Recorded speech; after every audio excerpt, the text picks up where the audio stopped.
Secondo appuntamento di talk all'interno dei laboratori condivisi di architettura di interni, professor Di Lorenzo, professoressa Menzietti e professor Luca Garofalo.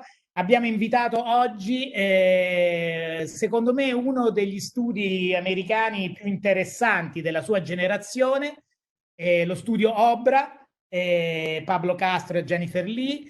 Entrambe hanno una lunga storia a New York, hanno iniziato tantissimi anni fa lavorando in altri studi e poi aprendo il loro studio. E il loro studio per me è uno studio interessante perché lavora su una ricerca continua fatta attraverso il progetto. Fatta attraverso il progetto e quindi molti concorsi di architettura. Forse il più, diciamo, il progetto che poi li ha portati alla ribalta è secondo me uno dei progetti più belli che sono stati fatti al Ps1, no? Quando ogni anno sapete che il Ps1 è un museo di New York e ogni anno c'è un concorso per giovani architetti.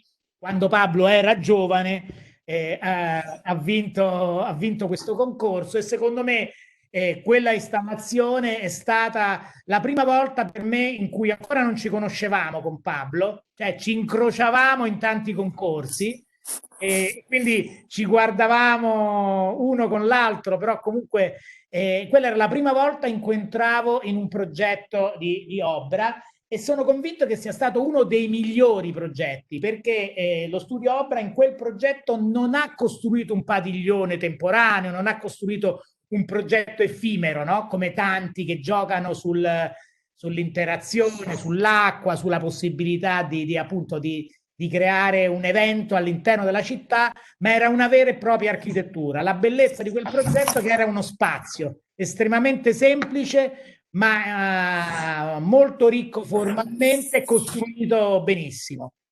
Quindi da quel momento ho cominciato a seguire lo studio Opera con più attenzione e devo dire che nel corso degli anni hanno poi cominciato a costruire anche edifici e fare una ricerca che non è soltanto legata alla costruzione di edifici, ma è legata anche al racconto del progetto di architettura. Un racconto in cui, per esempio, Pablo, nei suoi disegni che accompagnano il progetto, una delle cose più belle ed è una parte un po' privata, no? Sì, poi uno li vede pubblicati nel libro, nella monografia.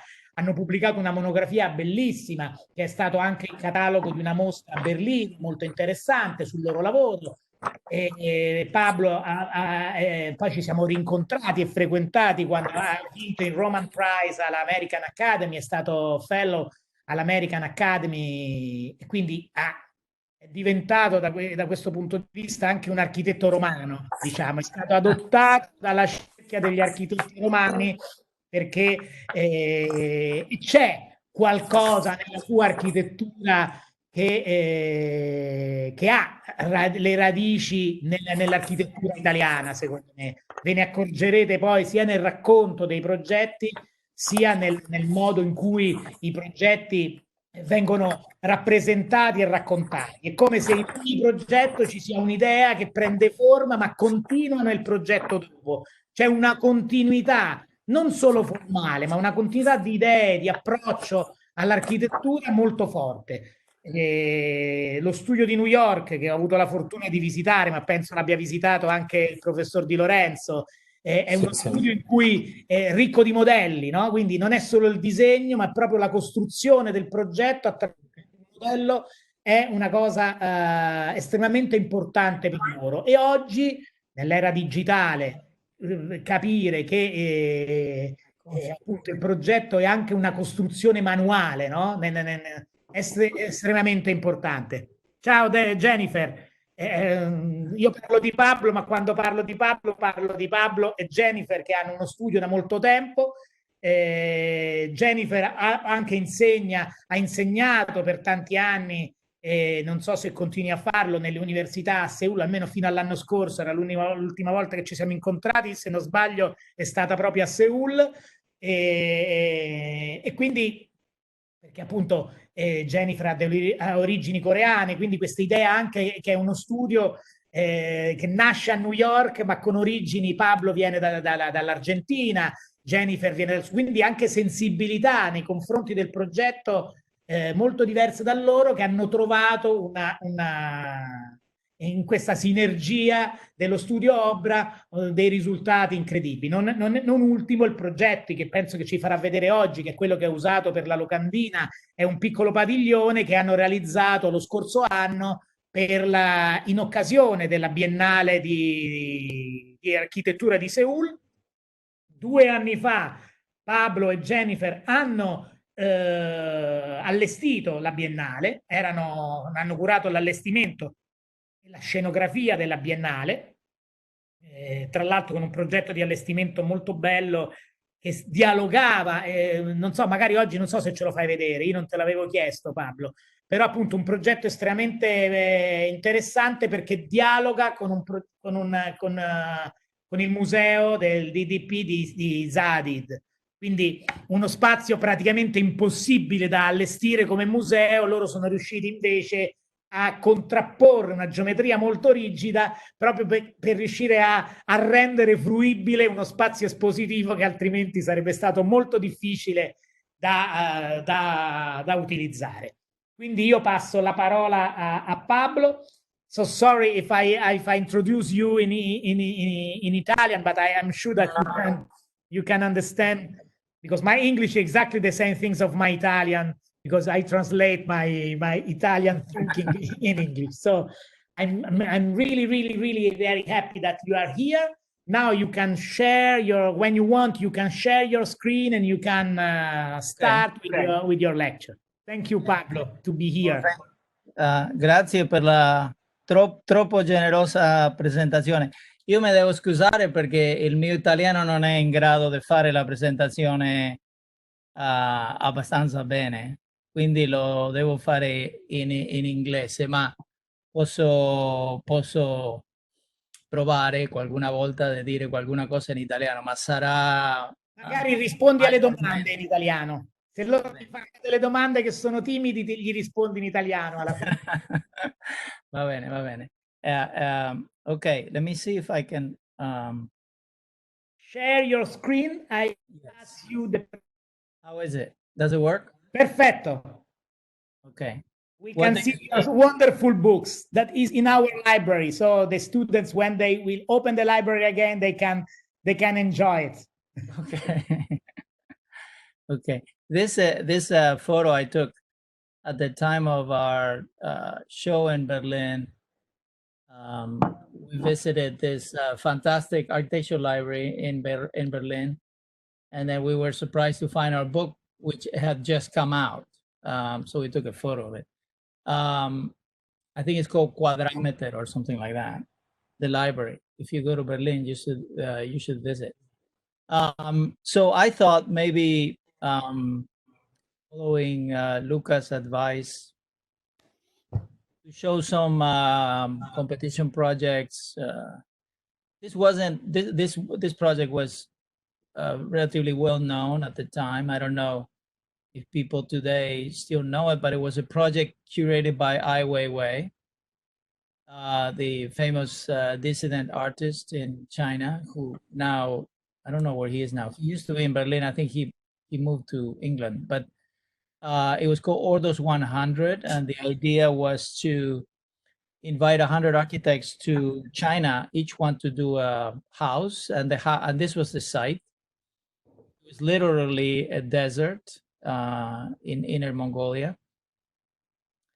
And each architect had to do a house of 1,000 square meters, as if the house were for themselves. This was 2008. So what I'll do is I won't exhaustively describe the projects, but quickly describe the ideas that generated them and show a few images. So this was our proposal. Our house was on a corner of the urban layout that Weiwei had designed himself, and it was a very simple layout. But it was a kind of a layout that focused on the object. So we started by proposing that all houses be surrounded by a wall, and that wall didn't only belong to the house, but it would also belong to the urban layout. And that way the layout would acquire a figuration that could stand up to the presence of each house as object. And then, so there was this kind of perimeter wall, and then the house itself was divided into two, organized in two different kinds of geometry. There was a curvilinear geometry and then a orthogonal geometry. And the idea was to embody in the space of the house the sort of polar nature of our consciousness that goes in and out during the day and during the night. So the curved spaces were to be the daytime spaces that were animated by the light, and then sort of fancy themselves as being formed to make us aware of this sort of kind of existential mode of being by which you don't see what's coming, right? So the end of the room is concealed. It's like we don't really know how things will end. And then the rooms, the bedrooms were all in a more orthogonal geometry that allowed us to feel more secure at night as we were streaming in and out of consciousness. This is a competition we did, I think it was probably 2014 perhaps, for a church in northern Norway, near the border with Finland and Russia, in a town called Tanabru, which is a mining town. So there were a lot of structures that were made out of corrugated steel. And the city, you know, it's not a city, it's just a town, very small town, has this kind of layout, also discrete objects, and there's no definition, no, there's a definition of public space. But because it's so high up, the vegetation is very small and dense, you know, as if the trees don't grow very tall, but they bunch together to protect themselves from the wind, you know, as a kind of herd arrangement. So there are very dense volumes of vegetation everywhere. And our idea with the site plan was to keep that and then cut a circle inside to create a kind of gradation of space from the public space of the street to a sort of semi-public space defined by this circle cut into the vegetation, and then place the structures of the church inside. And then the church was built as a kind of mining warehouse in corrugated steel. And here you can see sort of a layout of the idea with a plan and a section. And then the interior was created in wood within the corrugated metal enclosure, and it captured the particular conditions of light created by the latitude of the location. So you can see here it was about 20 degrees that the zenith of the sun acquires during the year. So the sort of oculus of the sort of tilting Pantheon structure is 20 degrees above the horizon. And then that, you know, sort of very simply creates the space of the church. So I'll show a couple competitions in this manner very quickly. This is the Ps1 project in 2006 that Luca was talking about. And it was just a very simple idea of creating as much coverage as possible using this sort of concertina domes that allowed us to cut the structural pieces of the dome out of 2 layers of 1/2-inch plywood, and then they come to the site as long strings of spaghetti that are, you know, like 50 meters long, and then they have about the consistency of cooked spaghetti. So between many people, we had to lift them up, and when you bolt them together, they become really strong. But you know, the idea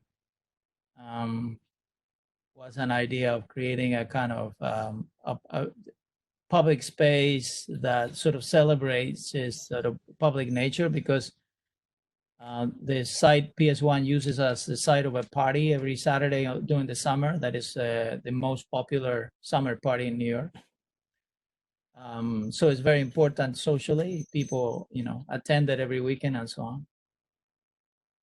To give that a kind of historical dimension, we thought that it could evoke the Roman baths, right? In the sense that as one of the sort of more memorable historical typologies that celebrate public space. And then there are 3 courtyards.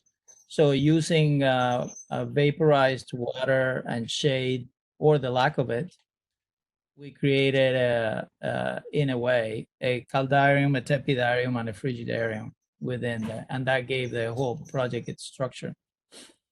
Another competition, this was a competition for the Swiss embassy in the city of Seoul,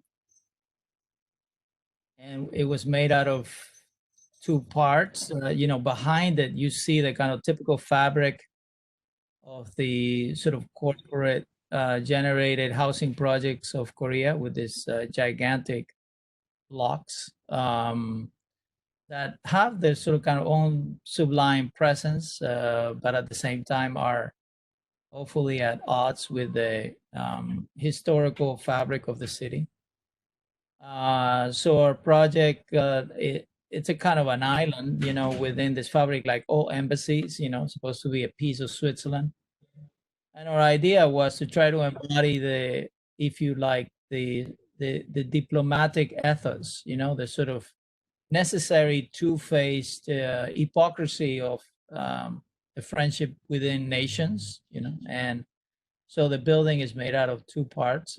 One in the back, the sort of cubicle building, is the ambassador's house, which gives legitimacy to the project as the true residence of a Swiss person.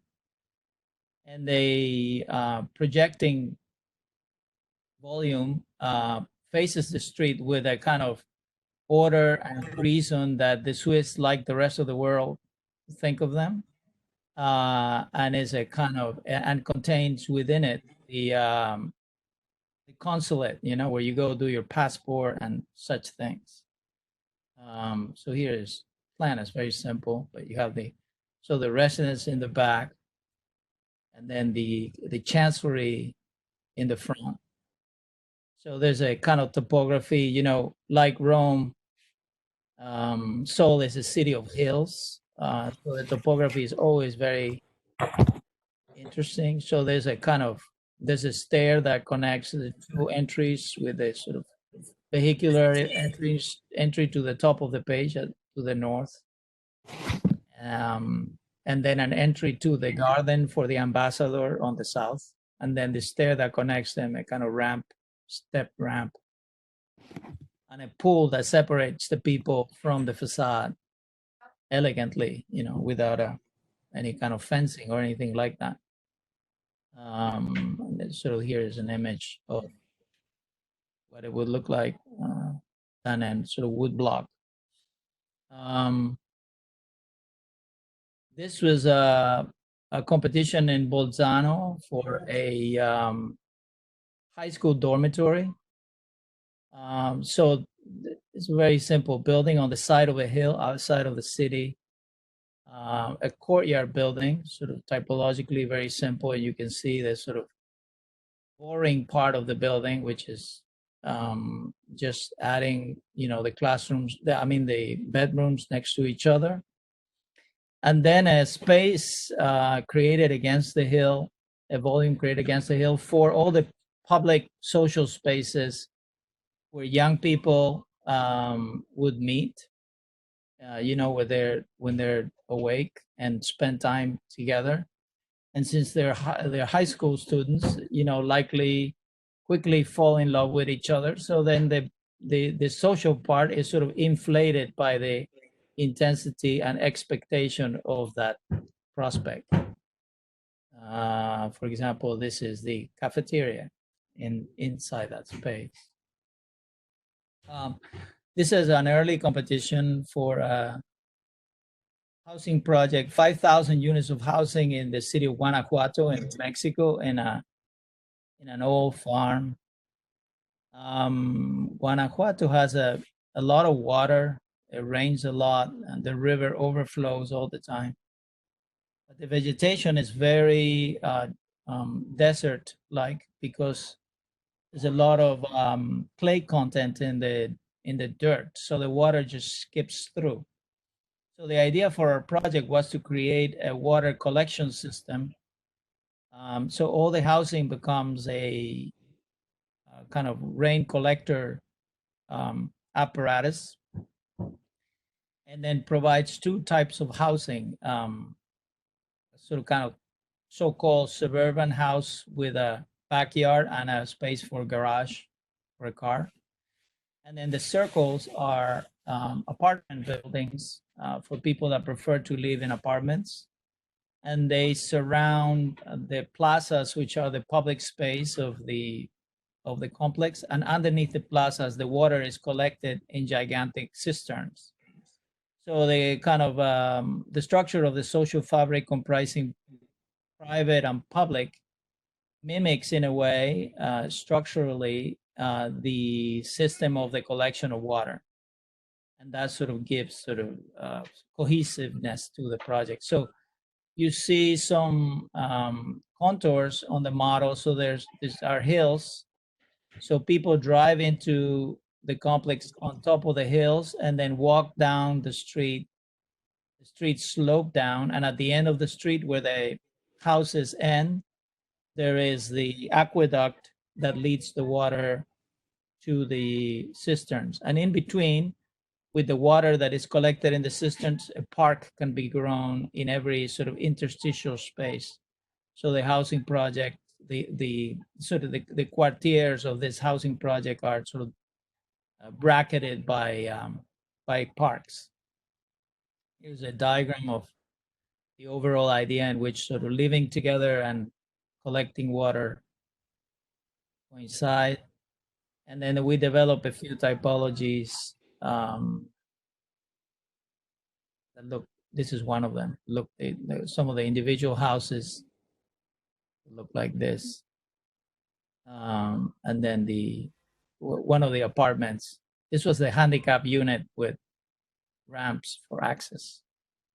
And then the underbelly of the aqueducts could become a kind of space for the typical activities that you see in public spaces in Mexico, where ladies on the weekends gather to sell you tacos and chimichangas, right? This, I think, is the last competition I'll show you, is also an old one, probably 2005, perhaps. But it was our, it is dear to us because it was our first success. Although it's an unbuilt project, it was a competition that we won. And it was a two-phase competition that organized by the UIA. And later we lost somehow the political battle and it was never built. But it was a museum and a memorial outside of Pretoria, the capital of South Africa, to in honor of the victims and freedom fighters that combat apartheid. The project starts with the baobab as an important presence to many communities in Africa. In small villages, traditionally, the baobab is an almost sacred presence because it's very useful not only to people but also to animals. And there is a particular tradition that is interesting. When someone important dies, a hole gets carved into the trunk of a baobab tree and the dead body gets placed into it. So it becomes a kind of living monument to that person. And because baobabs live, perhaps 1,000 years, then it outlives everyone. It's a form of eternity that you can give someone that was important. So given that that was related to the intentions of the project, we thought that maybe it could be a formal beginning. And the museum, there's a museum and a memorial. The museum could be a number of these shapes that sort of fuse together to create the structure of space.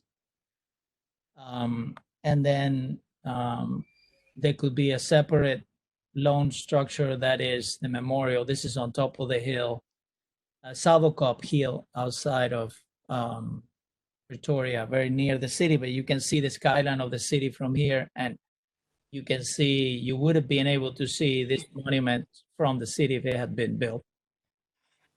So the memorial gets windows that are carved out with the images of the people you want to memorialize, Steve Biko, Nelson Mandela, and so on.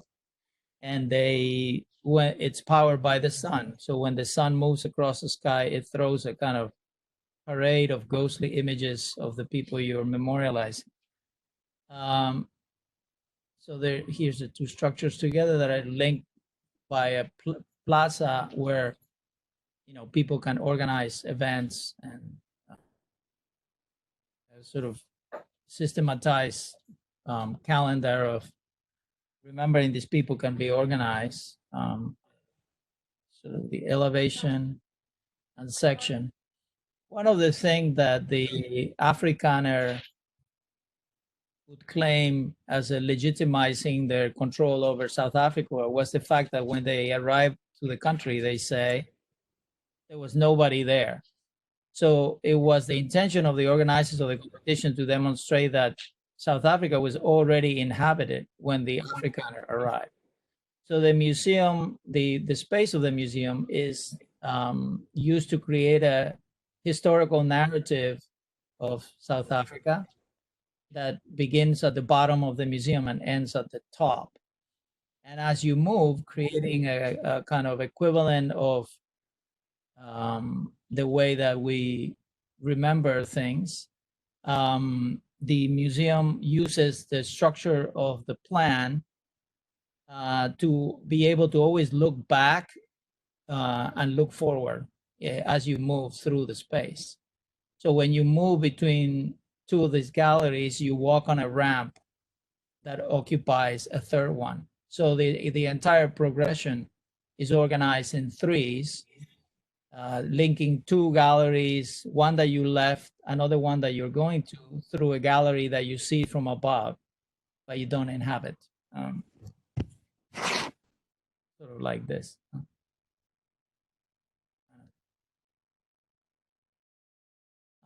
So similarly to the house in China, there's this sort of intention of suggesting the presence of a space, beyond, beyond the space in which you are, but that you can only imperfectly perceive, right? Similarly, I'll show you two houses we did in Argentina. One was just a project and another one got built. So this one relies on the same principle of trying to obscure things. Unfortunately, I didn't put a site plan here, but this was a house for a friend that who's also an architect, but did not want to design his own house. And he had bought himself a vineyard, and next to the vineyard, there was an orchard of fig trees. We thought that cutting the fig trees would be a sin. He wanted to put the house in the orchard. So we proposed that maybe the house could leave some blank spots for the trees to continue to grow.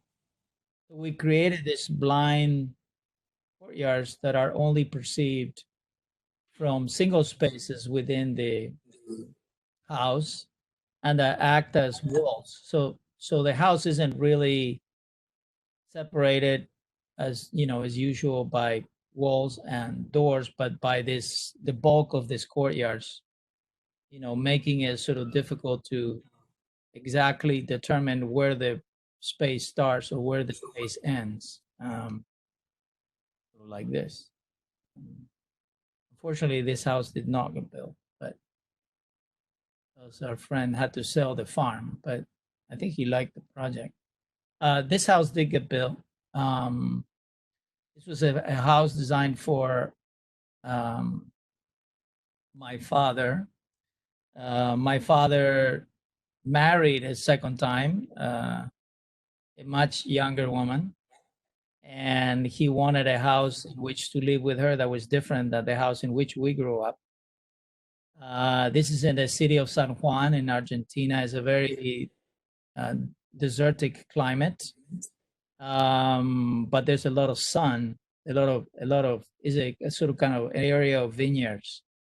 So water, the water, it doesn't really rain. So the way that the vineyards are grown is from the water that melts from the snow in the nearby mountains. So water and sun is what powers the, in a very sort of literal way, what powers the local economy and the possibility of life. So the house is a very simple cube. The only sort of monumental gesture is a pool to the north where the sun comes in the southern hemisphere, and then a stair that bridges over that pool, allowing the reflection of the sun to go into the house and separating the daytime space from the nighttime space, to kind of dramatize the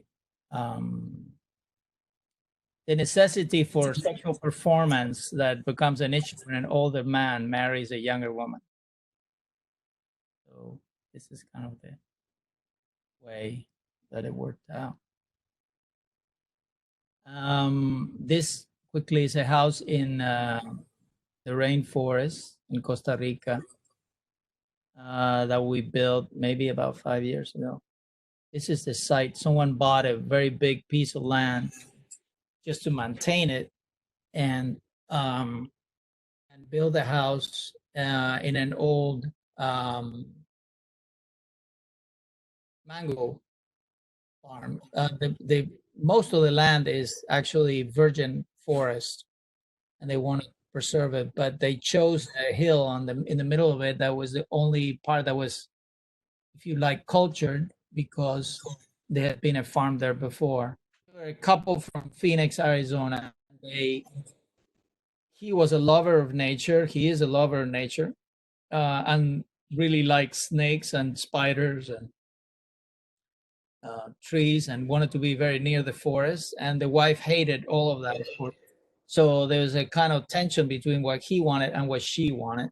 The idea of breaking out the house into pieces and put certain parts away from the forest and other parts near the forest.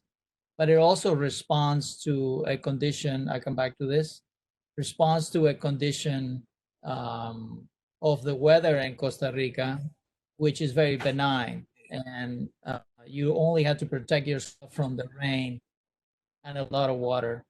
And in the way that the house organizes itself, plan, we're able to create a couple of different courtyards that allow you to spend time outside in the evening when the snakes are roaming around the garden, and you don't want to be exposed to them. So in order to do that, we had to descend the topography with the roof and triangulate the roof to accommodate the geometry that was required to have the different parts of the house face the different, for example, here, in the living room. So the house, so this triangulation developed into sort of dialectic in a very simple, if you like, vernacularly inspired form for the main rooms that did in the best way that you could do the evacuation of the incredible amount of water when it's raining and provide a kind of protection for the sun. And because the house is so remote, you don't have access to hardware stores or any kind of construction supplies. So we needed to devise a system that allowed the complex roof to be built in a very isolated location. So the system became a kind of, it looks complicated, and the contractor thought so too, but we personally spent some time in the forest explaining to the contractor how to do it, and then there was no problem. But it's basically two steel channels that are connected by steel plates that can be bent on site to adjust for conditions. If there's sort of imperfection in the survey of the land, and then in the sort of geometry that the roof finally has when the structure is being built. This is a current project we're working on in Argentina. What we designed it, I think, last year, and now we're trying to work on its execution.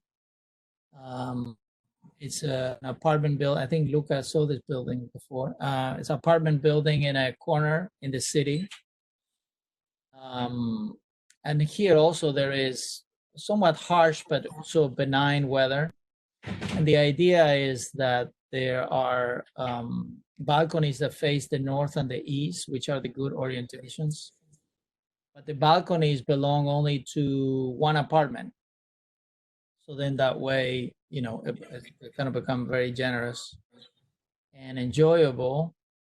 And they alternate north and east. So in order to be able to do that, the layout of the apartments becomes complex, generating a situation in which the building is very simple on the outside and very complex on the inside, and creating an assembly of apartments that are, you know, mostly duplex and triplex, and that are organized in this way in order to be able to avoid having to share the terraces. So it's a very simple premise, creates a kind of complex condition that you can exploit design-wise, and allows you to introduce in a kind of unitary composition that offers the city a kind of simple but effective urban definition in that corner, a sort of variety and the possibility of unique apartment conditions in the interior.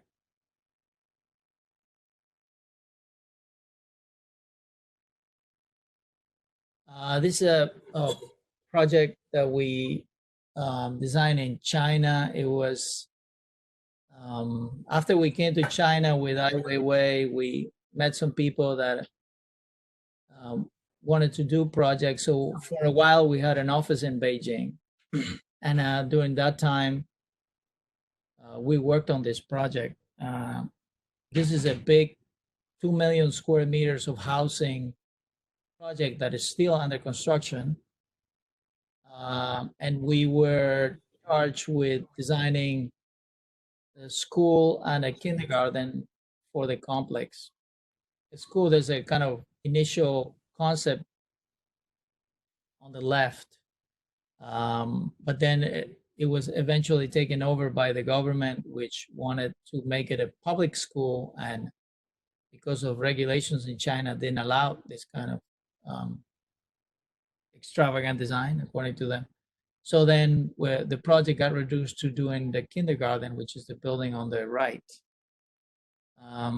So the kindergarten has its own small story of corruption. Because of the size of the project, there were supposed to be 2 kindergartens. What was it? It was 12 classrooms of 20 students each. But our client negotiated with the government to have just one, so he could have space to build a couple more towers. So the kindergarten became gigantic, with 18 classrooms or 30 children each. That's very big. At a time in which the country had laws that allow each family to have only one child. So for a child starting their academic career, they had known until then for 3 or 4 years only 3 people in the world: their mother, their father, and themselves, for the most part. And then all of a sudden had to occupy the building with 600 and something children. So we thought that that was a kind of big psychological shock, and decided that one thing we could do was to organize the building into threes. I come back. So the building has 3 wings. For the most part, there are 3 classrooms in each wing. And the building also has 3 stories. Also, as you might know, like many countries in Asia, but particularly China, puts a lot of emphasis on discipline in their educational system and memorization.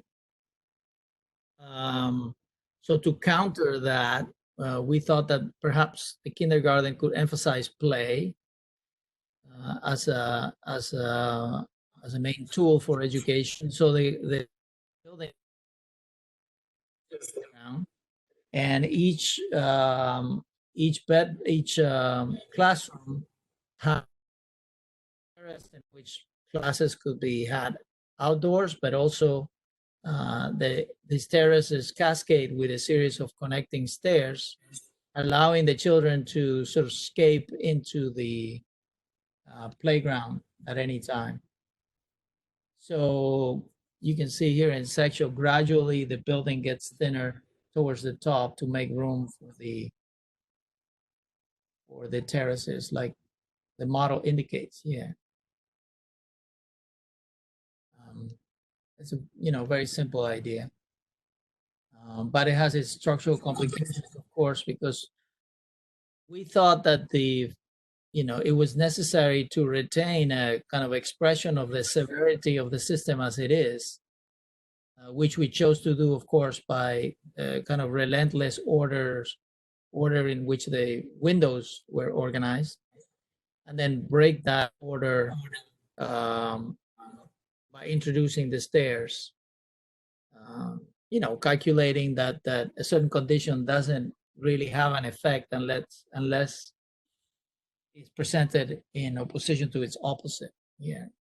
So in this case, we did the design development of the project by hand, just because I felt like doing it. But you can pay a project. We were trying by all means to make a very big project feel small. I thought that it perhaps would be helpful to do the design development by hand. So the way that this worked, we did these drawings in New York during the day, and then scanned them, and every night email them to China, and in China they would sort of adjust the computer drawings based on these sketches. This, for example, is the different types of beams, this kind of structural diagram that were originally meant to be exposed, but then we had to do a last minute alteration. Working in China was, in some sense, exciting because things like this, are possible for an outsider architect like us over there, but at the same time difficult because you have to work with the local architects that don't get paid very much. And this, at the time, I think I was living in Rome where we were doing this, so a lot of the detailing was done on the run, if you like. So some of the stuff was being done on sketchbooks and then sent back to New York and so on. Here are some of the details of the terrace in relationship to the windows and so on. And then the building it was built and under construction too. I have some images of this. Is the main lobby and the sort of articulation of the 3 arms that is nearest the entry. And then a sort of typical classroom. And then the terraces.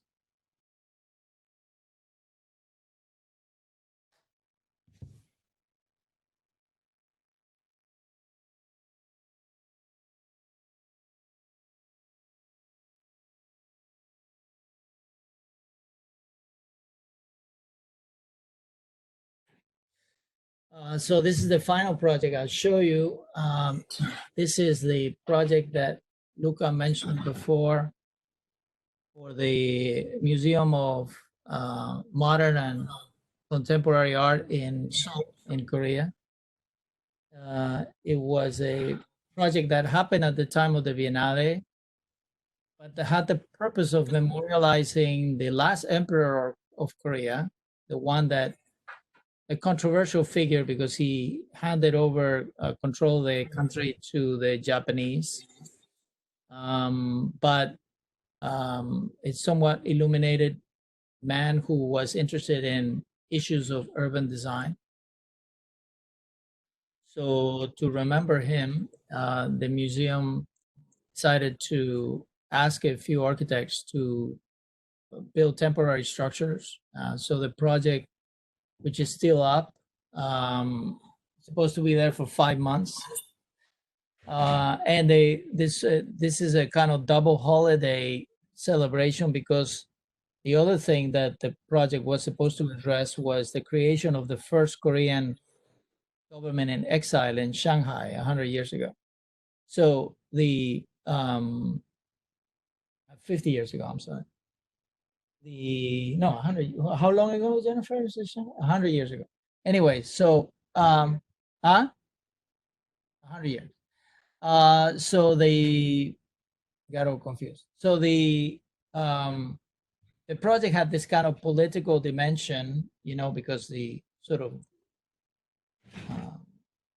because of the turbulent history of Korea and its sort of continued situation of practical war in which they are with North Korea, and the way that their modern history has developed in the 20th century. We decided to do the project about climate change as a manifestation of a social dysfunction. And we proposed a project as a greenhouse that would be entirely made out of plastic tubes that were 1 meter in diameter, and it could be sort of 30 meters long and 10 meters high. And we found one factory in China that could produce, actually in Shanghai, that could produce, so there was some poetic resonance, that could produce these tubes.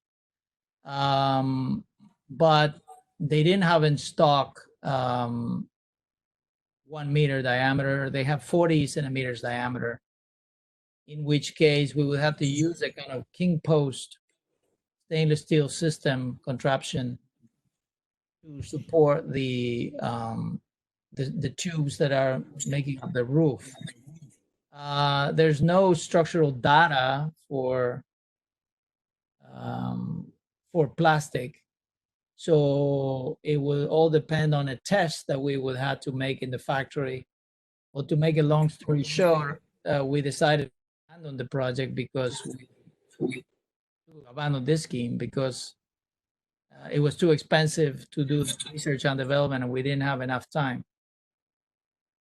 So worried about the project walking around in New York, I came out with the idea of doing the project differently by compelled by the 19th century covers of the basements in New York City. And we thought of doing the project as almost as being inside the eye of an insect by creating a very simple enclosure and perforating sort of regularly the facade to create a condition of a greenhouse.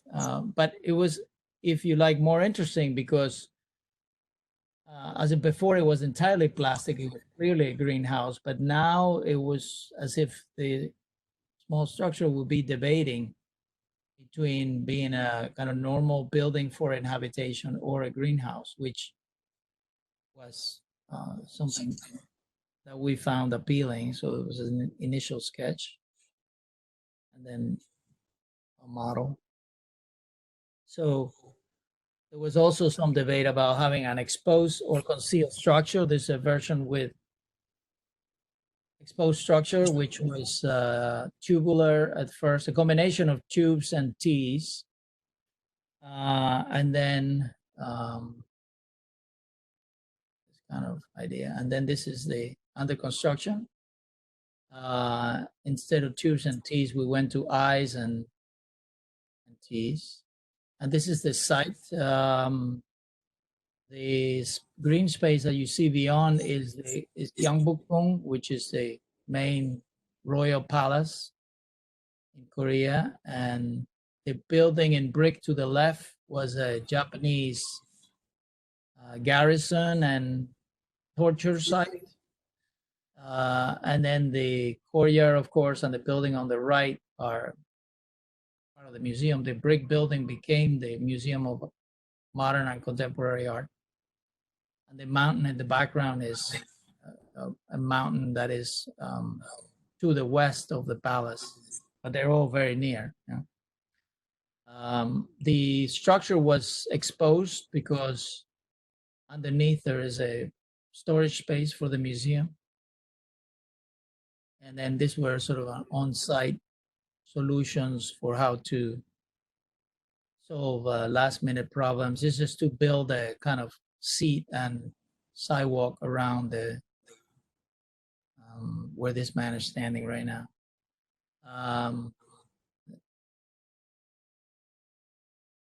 Model that's out of order, but yeah, this was early October when the structure opened.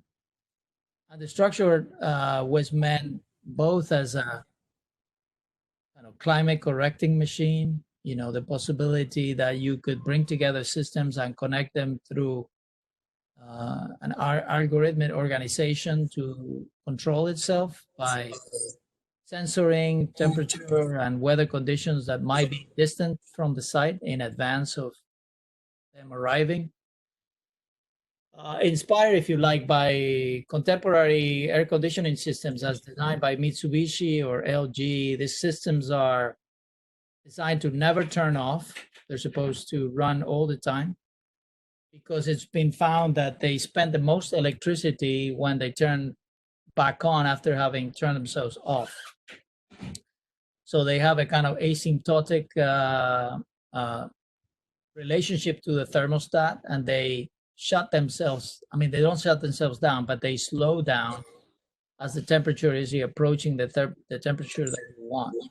So we figure that if you could take the temperature away from the place that you are trying to condition, for example, the China Sea or the Gobi Desert and so on, you would know in advance, you know, like when we see the weather forecast on TV, what the weather conditions will be. So the system can have the time to move very, very slowly with a lot of inertia to adjust itself without having to accelerate to turn itself on and to a really high or low temperature. So this was the idea. Of course, all of this did not get included because the museum ran out of money, but we did have the solar panels, which were donated. We did have the radiant floor system.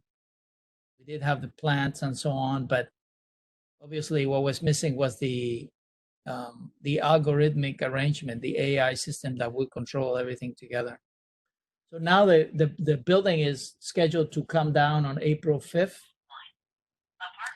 And there are several institutions in Korea that want to take over. So it will be moved to a different location, and maybe we can outfit it with this system. This is the building under construction. And this is the finished building at night and during the day.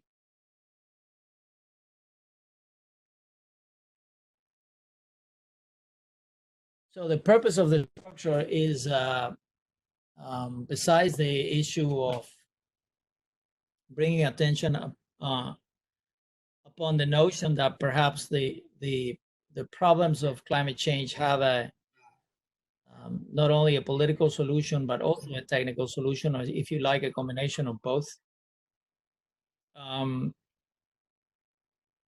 But sort of emphasizing the fact that we think that climate change is not only a technical problem, but a social problem. The project functions a little bit like a Trojan horse. So the idea is that bypass the gatekeepers that constantly keep unknown artists or people with ideas from acquiring a kind of megaphone to reach the rest of society as it occurs in the museum.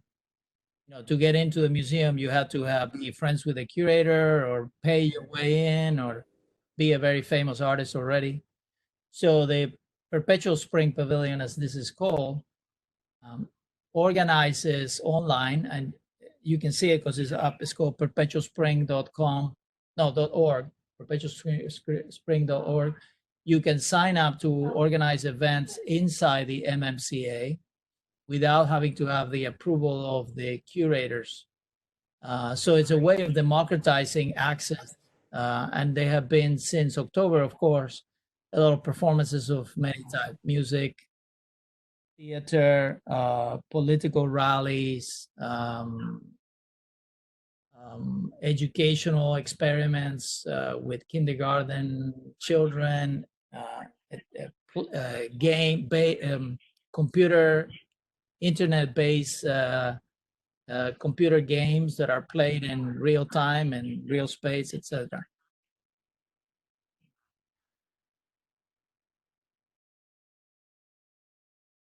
The structure is steel with plywood panels and insulation, and the outside is stainless steel with polycarbonate domes. The polycarbonate domes are 90 centimeters in diameter. And it's, you know, in reality, very, very, very simple. Most of the materials were donated by different companies, you know, the floors, the wood, the steel. And it's become a kind of Instagram sensation. People take photos of themselves.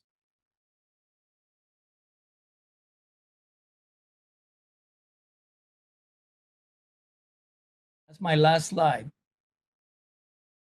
Fantastico. Allora, due parole prima di tutto, grazie mille Pablo, è stato un bel viaggio. Poi ogni volta che vedo il tuo racconto del progetto, a me interessa proprio questo discorso che lavora su dei... cioè costruisci, i progetti sono uno diverso dall'altro, completamente diversi. E in questo mi piace Obra perché è uno studio che non ha una unica lingua. La sua lingua si forma attraverso appunto la forma del progetto, ma attraverso alcuni elementi, no? La topografia. Ogni progetto lavora in qualche modo con uno studio della topografia del luogo, o quando la topografia non esiste costruisce una topografia artificiale, un paesaggio artificiale, no?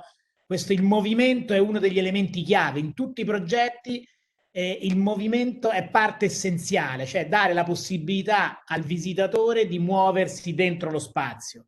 La seconda cosa importantissima è che è un progetto che prende forma dalla luce. Ogni progetto che tu hai mostrato interagisce con la luce in maniera completamente diversa, che diventa uno dei materiali da costruzione. È vero, è uno dei materiali da costruzione dell'architettura, no? La luce. Ma in questo modo c'è un rapporto molto stretto tra il movimento delle persone, la luce, la topografia, e che creano forme completamente diverse. In questo, secondo me, è uno studio che non è... No? Oggi nella contemporaneità gli studi che fanno tantissimi progetti riproducono sempre, o stupire attraverso la forma o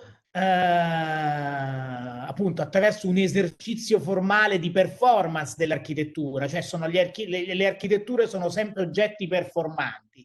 Qui molto spesso sembrano oggetti di una grande semplicità, ma che piano piano questa semplicità viene deformata da qualche forza esterna, no?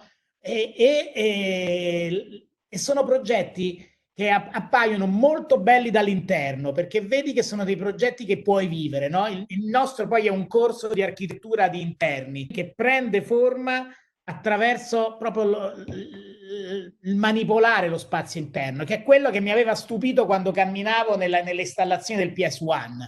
È proprio questo riuscire in un certo senso, a creare, a fregarsene di quello che era il tema principale del progetto. I progetti che vengono fotografati, appunto, vengono rimbalzati attraverso i social network, e invece quello creava uno spazio che indipendentemente da quello che ci facevi sotto, se ci facevi una festa, se eri completamente da solo, se ti prendevi una pausa nel caldo estivo di New York e ti volevi riposare all'ombra, creava appunto quello che tu hai detto, uno spazio pubblico. E secondo me anche questo edificio che tu hai descritto a un certo punto, perché la fotografia, la gente interagisce con Instagram e quindi no, il progetto diventa fotogenico, ma crea uno spazio, perché anche solo il semplice gesto di posizionare una panchina sul bordo del progetto trasforma il progetto in qualcosa di diverso. Quindi ti ringrazio perché è veramente un grandissimo lavoro che apprezzo sempre di più ogni volta che lo vedo descritto. Io mi ricordo 2 anni fa avevi costruito una bellissima installazione alla Biennale di Orléans che non raccontava un unico edificio, ma raccontava proprio tutte queste cose senza mostrare quasi gli edifici, no? Mostrando invece quelle che sono le suggestioni e quello che poi è la memoria dell'architetto che crea il progetto. Un'altra cosa importante è che i ragazzi, io spesso vi cito in questi giorni, vi ho citato il taccuino di appunti, no? E vedete che è una cosa straordinaria, meriterebbe una lezione tematica apposta, è proprio questo modo di disegnare il progetto sul quaderno, no? di Pablo. Ogni progetto ha i suoi disegni plastici, le immagini finali, dei bei disegni che si producono dentro lo studio, ma c'è anche un grande lavoro che non è solo sullo schizzo, ma è proprio una scrittura del progetto su questi taccuini. Una scrittura che va dal dettaglio alla facciata, e quegli altri che hai mostrato che invece raccontano la suggestione, quindi la griglia che si sposa con i tombini di New York, cioè sono degli schizzi, sono quasi un tempo che tu dedichi al dare forma al progetto, che è un tempo lento, che è anche un tempo molto intimo, che penso che tu passi a studio disegnando su questi taccuini. E quindi sono appunto dei disegni che ragionano sulle proporzioni, ragionano su quello, rendendo il progetto un modello astratto. Ecco, e da questo punto di vista è un lavoro straordinario che spero in un secondo tempo io mostrerò ai ragazzi i tuoi disegni che dai quaderni di divisare che raccolgono anche gli iscritti, e farò una lezione apposta perché sono veramente qualcosa di estremamente interessante per un architetto. Quindi ti ringrazio tanto e passo la parola ai ragazzi se vogliono farti, o agli altri colleghi se vogliono farti delle domande. Grazie Pablo. Grazie Luca, come sempre troppo generoso. No, io di solito sono generoso con le cose che mi piacciono tanto, capito? Grazie. Che vorrei aver disegnato io.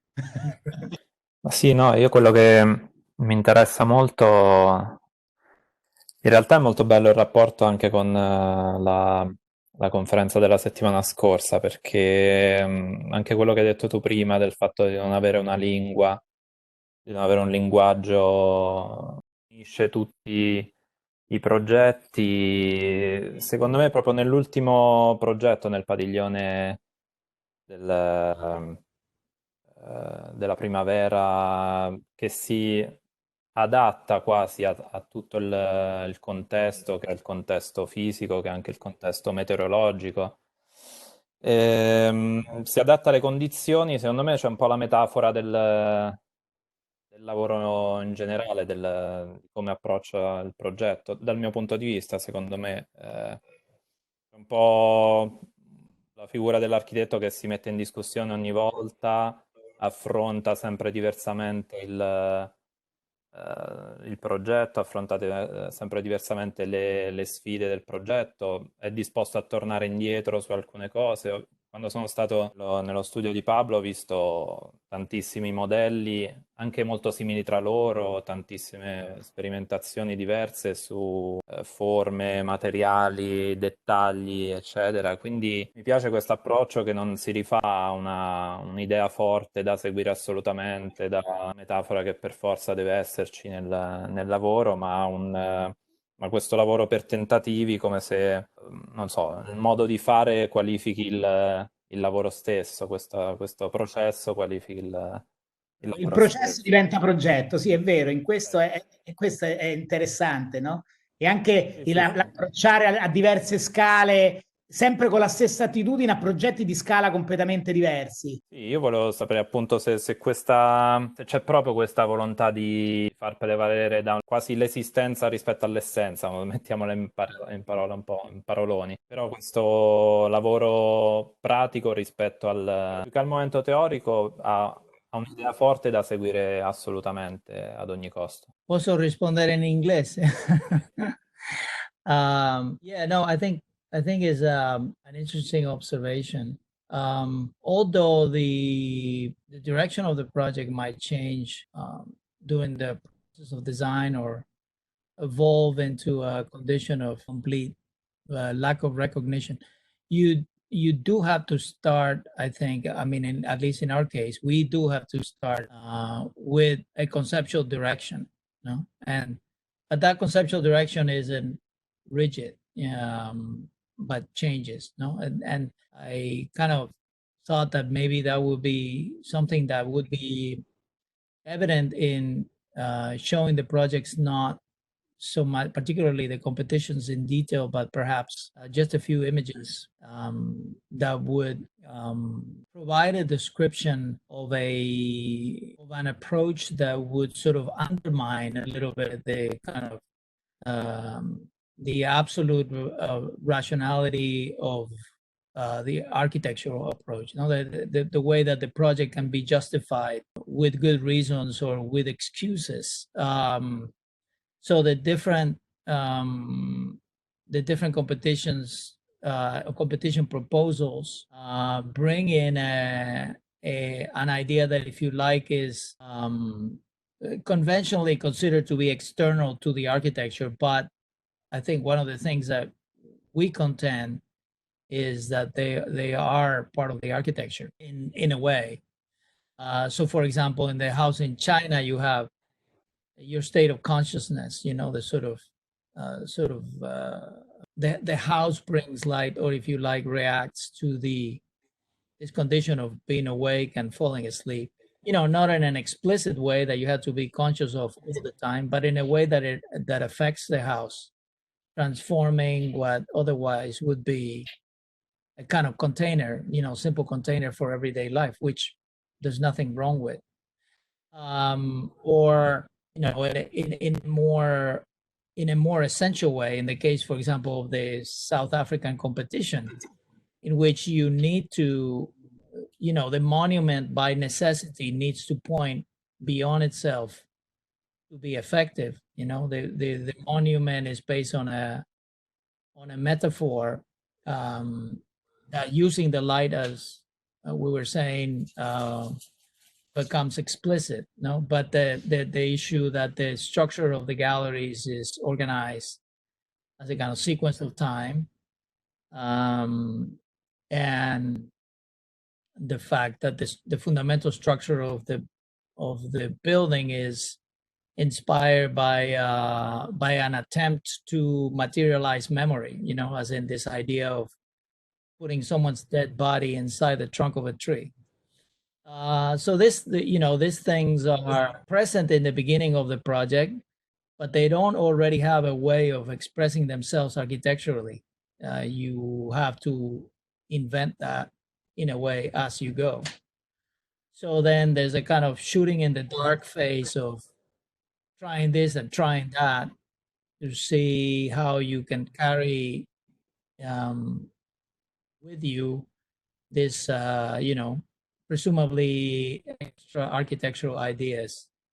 as you do the very things that you need to do, you know, that have nothing to do with those ideas, you know, like bringing light in, attracting people's interest in the project so the project can have the kind of interaction with the people that would make it alive as an architectural project. There's also the other thing about, you know, the way that it sort of has been said that both classicism and modern architecture have as a kind of fundamental interest geometry. But in the case of classicism, the interest in geometry is an expression of an interest in nature, while in the case of modern architecture, geometry represents an interest in society. You know? So in that case, for us, you know, we are in a somewhat precarious position because we operate in New York, which is in America, if you like. And you know, making a very big generalization, you can say in America, architecture is more focused on capacity to manipulate form to make it eloquent. But we see the possibility of making that transition between the geometry of nature to the geometry of society as undermining form with the way that the building can possibly perform, the way that the light would transform a kind of given structure, but also the way that people would interact with the building because the architecture allows it in a certain way. So, you know, those things are the things that direct the sort of change of heart that is part of the way the building is designed, you know. And then the point is, for us, it isn't the architectural language, you know, although there are projects that repeat, you know, a certain theme because you don't fully exhaust it in one or another. But oftentimes when we have tried to continue to exploit a certain idea in a different project, we have been dissatisfied with the result, or we've gotten bored in the process because we've already done it, you know. So there's always this notion, right, of do you do every project as if it were the first project you ever did, or you continue to develop the first project you ever did every new opportunity, you know. I don't know, you know the famous anecdote that Borges' enemies said that he always wrote the same story, you know, that all of the stories are basically the same story. Borges' response to that was that it was true that he always wrote the same story, that it was always the same thing. So it's a kind of interesting way there in which the project can sort of equivocally try to mediate between the continuity of language and a way of trying to embody the particular opportunities, you know, of a certain time and place, right? You know, I've shown very old projects.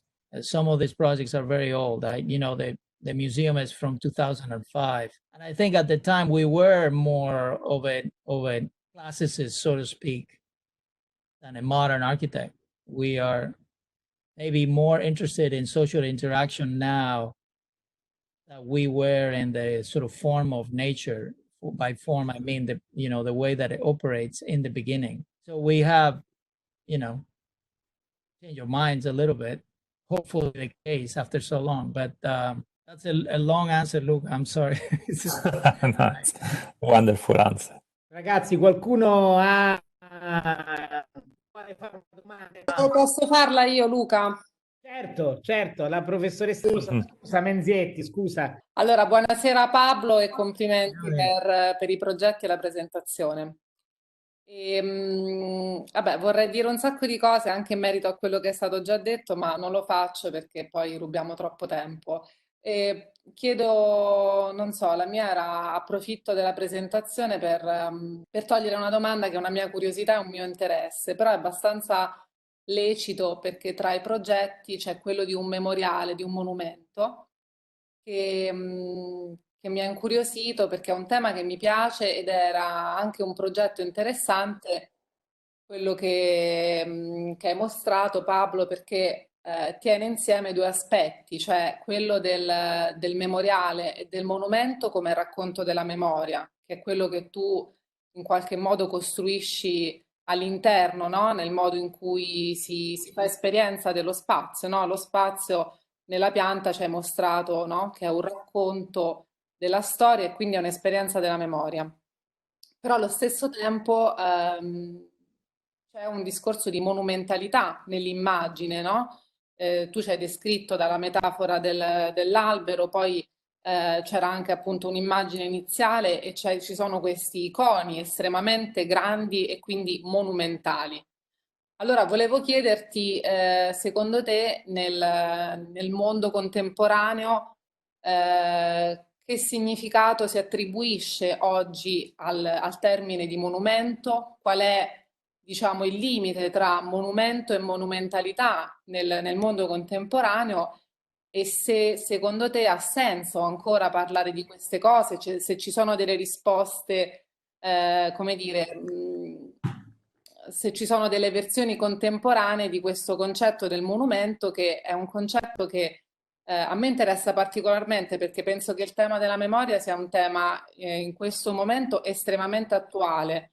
Allo stesso tempo la monumentalità oggi è sempre vista come qualcosa di molto polveroso. Allora mi interessava conoscere il tuo punto di vista su questi temi. Grazie Giulia. Um, rispondo in inglese. Sì, certo. Molto complicato. Questo in italiano. Scusami.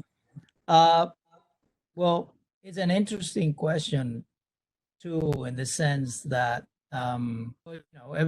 architecture has always been at the service of the powerful, or for the most part, is if you like, during the first modern movement, there's a phase in which through Bauhaus and the Le Corbusier and Mies and Hans Meyer and all these people introduce a kind of sort of a political dimension that is implicit in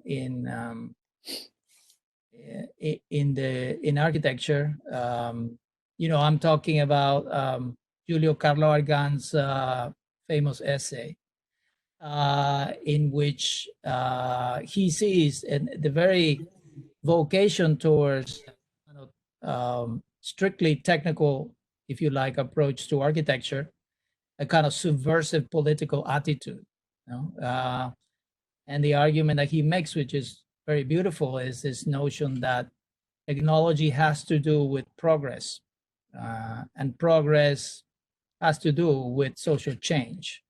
So if you assume a kind of pragmatic position by which you say that you're apolitical, like Corbusier would say, he was apolitical. I'm only a technician. You are assuming a kind of subversive. You're mounting a subversive attack on the status quo. Whether Argan was right or not is a beautiful idea, if you like. Of course, the context of this has changed, right? And in the 50s, American multinational corporations embraced architecture. Philip Johnson media helps that transition by transforming the modern movement, sort of neutering the modern movement of its political content and transforming it into a style, and the very iconic Museum of Modern Art, I think it was 1932 exhibition, international style.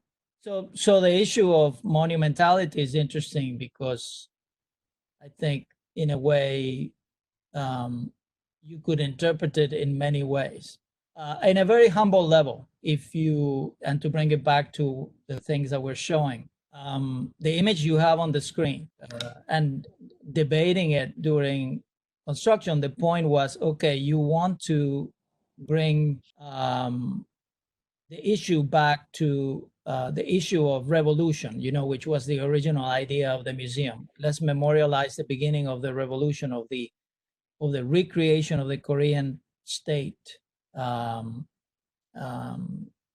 rescued from Japanese oppression. linking the issue of revolution with the issue of a climate emergency. You know, like and if you think of what Argan said about Le Corbusier's position, people say, you know, climate change has nothing to do with politics; it's a technical issue. But if what we're saying is right, if it is a technical issue, it has everything to do with politics, and therefore, what you have to do is you have to add people to your cause. So what we thought this could do would be bringing up the subject of climate change in Korea to be discussed, because it just happened that in Korea, people were more worried about air quality, you know, factories in China producing smog, it flowing across the China Sea to Seoul and so on. But they were not so much concerned with climate change, you know, as an issue. So we thought, well, one thing we can do is see if we can, you know, very humbly make a contribution towards that issue being discussed. Now, this is very simply a greenhouse, you know, so we could have ordered a greenhouse online and built it on this location, and people would have looked at it and say, look, you know, they built a greenhouse. But because it isn't simply a greenhouse, because it does have the intention of coalescing into an architectural structure, people have become interested. You know, people were curious by the sort of kind of original contraption, you know, the synthesis that had never been experienced before. And then effectively, it brought the conversation to climate change. It brought images of this structure to Instagram. It was all over the web for a while. So in that sense, in our opinion, it was sufficiently successful because, you know, people first wondered, what is this thing? And then they saw that it was supposed to be a climate correcting machine, and why does climate need to be corrected, and so on. So if you like, I think, Julia, this could be seen as a form of monumentality that we can deal with right now. You know, if I don't really know, you know, but it isn't a kind of monument in the sort of 19th century sense, you know, that tries to persuade someone of a fixed position, but is, if you like, a monument that tries to bring people to participate in a particular conversation. And that's why performatively, what the project proposed was to break down the barriers for people coming into the museum and making exhibitions of their work, you know, speaking their mind and so on, as a way of democratizing the conversation. But I think if the project had not had a quote unquote monumentality, it would have been ignored. You know, it would have been, it would have gone probably relatively unnoticed, you know. So I think that that's maybe we need a different word than monumentality, you know, but it's a way that a monumentality can have some kind of role still in architecture. Ok, grazie. Grazie a te. Grazie davvero. Allora, che avrei una curiosità, prof. Su Perpetual Spring mi chiedevo come ha risolto il problema climatico, che non diventi l'edificio un forno, insomma, a causa delle varie aperture. Sì, questo è interessante. Il progetto si apre at the end of September, and it lasts until April 5th. So basically the fall and the winter in the city of Seoul, which is a city that has a very harsh climate during the winter, and the fall it's windy, it's snowy, icy cold. So the project has no really has no summer. Is a temporary project, and that's why the name Perpetual Spring, you know, because it contraposes itself to the season that is not, you know, it exists in the winter and the summer, so in the winter and the fall. So there isn't really the problem of it becoming hot, but it would be interesting, of course, to add the things that were missing, you know, from that diagram that I was showing before here, in order to truly make it a sort of climate correcting machine. So You see on the upper left, there are this sort of aluminum curtains that are supposed to block the sun. We only had one wall, but in the original project, the ceiling would also have this curtain. And then in the bottom, you see what the Koreans call the ondol, which is the, the radiant floor system, which could also operate summer and winter with hot and cold water. And then there are the solar panels that could provide sort of cheap electricity to cool the space in the summer. And then the part that is missing here is a geothermal energy system that we did not have an opportunity to implement because the building is built over a basement. So we think that, in other locations, for example, someone in a museum in Hawaii was interested in the project. It would totally not work in Hawaii, of course. It would have to be a different thing, a different kind of machine, it brings again, if you stay in the realm of theory, you can try to operate from language to give a kind of consistency to your projects one after the other. But at some point, this is sort of the kind of confrontation with reality, that would remove you from that kind of consistency and force you to sort of reevaluate the project to make it, to adapt it to a more complex situation. But, often it happens, as you can see in this project, that I think the original idea was interesting and daring, kind of daredevil sort of approach. And it would have been very, very interesting to try to do this. We've been working on this with the help of Front. I don't know if you know Front. Front is a very capable facade design engineer that are located in New York, San Francisco, and Hong Kong. And we've been working with Michael Ra that runs the Hong Kong office. So he was very excited about this tube idea, and it took me a lot of effort to convince him to go somewhere else with us. But I think in the end, if you look at this image, it would have been interesting, but and very unique, But if you like, I think this is more interesting in my mind now and simpler, without having to be so heavy-handed on the Department of Creativity, so to speak. This is from the point of view of the tectonic assembly, is not as daring and as experimental. This is a simple, shed made out of things that, every building is made out of, a steel structure and so on, nothing out of the ordinary. But I sort of kind of like this kind of simplicity in terms of conception and execution,